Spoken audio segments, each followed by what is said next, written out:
الأخبار الموجزة ليوم السبت.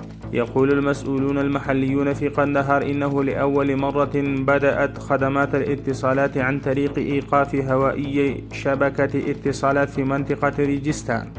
تم افتتاح بوابة ترخم لجميع أنواع حركة المرور اعتبارا من اليوم السبت 25 فبراير. كانت هناك زيادة كبيرة في عائدات الجمارك من صادرات الفحم. عاد حميد الله صداقة قائدة شرطة منطقة حسكمين بمقاطعة نجرهال في الإدارة السابقة إلى بلاده من إيران من خلال لجنة الاتصال مع الشخصيات الأفغانية.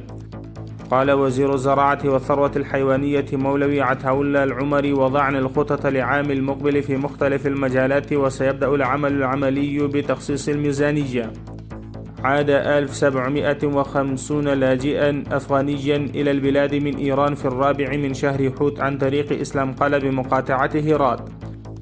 تم نقل 141,048 طنا متريا في الأسبوع الماضي عبر السكك الحديدية في أفغانستان.